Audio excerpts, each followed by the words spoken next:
और दोस्तों क्या हालचाल। मैं आपका शेयर बाज़ार वाला दोस्त आपका स्वागत करता हूं इस निफ्टी 50 प्रिडिक्शन में मंडे के लिए। तो चलो बिना किसी देरी किए फटाफट पहले समझ लेते हैं कि ग्लोबल मार्केट्स क्या कर रहे हैं, ग्लोबल मार्केट्स का क्या मूवमेंट है। तो देखो फुटसी हो गया, डाउ हो गया, डैक्स हो गया, अपना गिफ्ट निफ्टी हो गया, हांगसेंग हो गया, निके 225 हो गया, S&P हो गया, सब के सब जो है पॉजिटिव है, पॉजिटिव से न्यूट्रल है कहीं ना कहीं। ठीक है, हमारा जो गिफ्ट निफ्टी है वो भी हम देख सकते हैं 25,728 के आसपास चल रहा है। यानी कि मंडे को अगर मार्केट में सब कुछ अच्छा रहा तो एक पॉजिटिव से लेके तो न्यूट्रल ओपनिंग हमें देखने मिलेगी। ठीक है, इससे हमें पता चलता है कि ओपनिंग कैसे होगी। अब इस ओपनिंग को और अच्छे से डिफाइन करेंगे हम ऑप्शन चेन पे। ठीक है, और लेवल्स भी समझेंगे वहाँ पे। तो चलो ऑप्शन चेन पे चलते हैं। देखो कोई भी ऑप्शन चेन को अगर हमें जल्द से जल्द समझना है ना तो हमें सबसे पहले एक ही चीज़ देखनी चाहिए, वो है PCR। ठीक है, तो हमारा पुट टू कॉल रेशियो है OI का, वो बेसिकली 1.2 है। इसका मतलब क्या है? इसका मतलब ये है कि जो पुट OI है वो ज़्यादा है। ठीक है, पुट के साइड में ओपन इंटरेस्ट ज़्यादा खुला हुआ है। ठीक है, और हमें पता ही है ये बात कि अगर पुट के साइड में ज़्यादा ओपन इंटरेस्ट है डैट मीन्स मार्केट बुलिश है। ठीक है, क्योंकि जो सेलर्स होते हैं वो पुट को शॉर्ट करते हैं और जब पुट को शॉर्ट किया जाता है तो मार्केट ऊपर जाता है। ठीक है, कॉल को शॉर्ट किया जाता है तो मार्केट कहाँ जाता है, ये ज़रूर आप कमेंट सेक्शन में बताइए मुझे। तो अब समझ लेते हैं कि स्ट्रॉन्ग लेवल्स ऑप्शन चेन के हिसाब से कहाँ बन रहे हैं। तो देखा जाए तो 25,600। ठीक है, ये एक अपने आप में ही एक स्ट्रॉन्ग लेवल है। क्यों? क्योंकि यहाँ पे देखिए ओपन इंटरेस्ट जो चेंज हुआ है पी के साइड में वो अराउंड 66,374 है, यानी कि ये सब में से ज़्यादा है। बेसिकली मंडे के लिए 25,600 इसके ऊपर जब तक मार्केट रहती है तब तक हमारा जो व्यू है वो पूरा बुलिश रहेगा। ठीक है, और अगर हम ओपन इंटरेस्ट बिल्ड की बात करें, ठीक है, तो वो 25,500, ठीक है, 25,500 में सबसे ज़्यादा है। तो बेसिकली समझ में आ रहा है हमारे लिए। तो हमारे लिए सबसे स्ट्रॉन्ग लेवल्स, स्ट्रॉन्ग सपोर्ट्स कौन से रहेंगे? वो रहेंगे सबसे पहले तो 25,600 और दूसरा रहेगा 25,500। ये दो जो लेवल्स है वो हमारे स्ट्रॉन्ग सपोर्ट्स रहेंगे। और एक चीज़ दोस्तों समझने वाली ये है कि डीप इन द मनी में भी पुट को शॉर्ट किया गया है अराउंड 25,800 तक। ठीक है, ये जो वॉल्यूम्स है ये थोड़े लो है 25,800 के नीचे वाले, इसलिए मैं इन्हें उतना स्ट्रांगली कंसिडर नहीं कर रहा हूँ।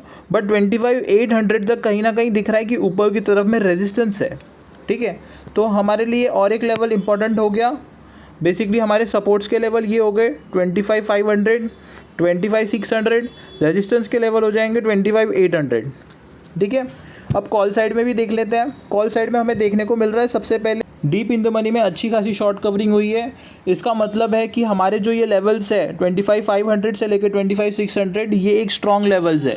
इसमें से सबसे मेजरली स्ट्रॉन्ग लेवल है 25,500, एक साइकोलॉजिकल नंबर भी है और साथ में यहाँ पे अच्छा खासा OI बिल्डअप भी हुआ है। तो दोस्तों ऑप्शन चेन का इंटरप्रिटेशन भी समझ लेते हैं। जैसे कि मैं कह रहा था यहाँ पे अच्छी खासी शॉर्ट कवरिंग देखने मिली है हमें, यानी कि CE के डीप इन द मनी में अच्छी खासी शॉर्ट कवरिंग है, दैट मीन्स मार्केट बुलिश है।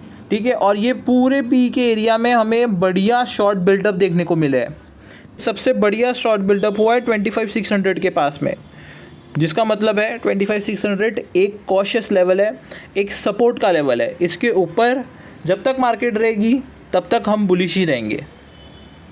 तो दोस्तों निफ्टी के टेक्निकल्स भी हम समझ लेते हैं जल्द से जल्द। मार्केट ना यहाँ से ऐसा कर सकता है, यहाँ तक ऊपर जाएगा, ठीक है, 25,800 तक, और फिर उसके बाद थोड़ा नीचे आएगा और फिर वापस इसको ऐसे ऊपर लेके जाएगा। ऐसा मैं मूवमेंट मार्केट में सोच रहा हूँ कि ऐसा हो सकता है। होने के लिए तो कुछ भी हो सकता है दोस्तों, बट मेरी सोच फ़िलहाल ऐसी है। तो पीछे आ जाते हैं तो आप बहुत ही परफेक्ट यहाँ पे आप देख सकते हैं कि एक गैप बनी हुई है। ठीक है, मैं मार्क कर देता हूँ इसको। यहाँ पे ये गैप बनी हुई है, इसको हो सकता है मार्केट गैप फिल कर दे और फिल करने के बाद यहाँ से रेजिस्टेंस ले ले। ठीक है, तो मंडे के दिन जो हम पुट्स की पोजीशन देखेंगे ना वो 25,500 के नीचे ही देखेंगे, उसके ऊपर में हमारा बुलिश ही व्यू रहेगा और हम बुलिश ही ट्रेड्स बनाने की कोशिश करेंगे। तो पुट के साइड का तो क्लियर हो गया, अब कॉल के साइड का समझ लेते हैं। कॉल के साइड का बहुत ही आसान है। अगर मार्केट गैप अप ओपन होता है तो सबसे पहला अगर देखा जाए एक लेवल जो है वो है 25,721, ठीक है। और फिर उसके बाद मंडे के दिन मैक्स लेवल मैं देख रहा हूँ 25,800, ठीक है। इसके ऊपर मार्केट का निकलना मंडे के दिन पॉसिबल नहीं है मेरे हिसाब से, मेरे एनालिसिस के हिसाब से।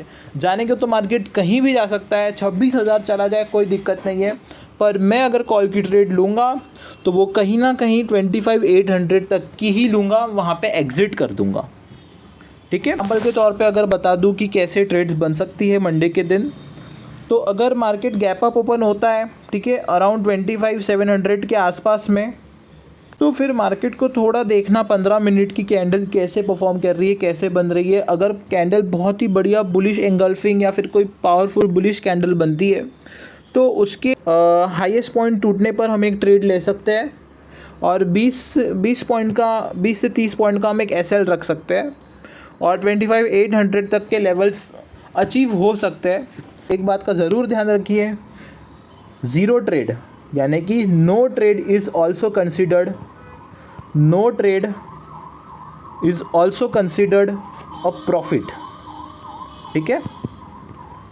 अगर आप उस दिन कोई ट्रेड नहीं करते हैं तो भी आप प्रॉफिट में ही रहेंगे, आपका कैपिटल सेफ रहेगा। कभी भी एक ट्रेडर के लिए सबसे ज़्यादा इम्पॉर्टेंट होना चाहिए उसका कैपिटल, ठीक है। तो ध्यान रखिए इस बात का। ये थी आज की एक छोटी सी लर्निंग। बाकी सेफ ट्रेड करिए, लेवल्स के साथ ट्रेड करिए, रैंडम ट्रेड मत करिए और ओवर ट्रेड तो बिल्कुल भी मत करिए। Happy trading. मिलते हैं पोस्ट एनालिसिस में।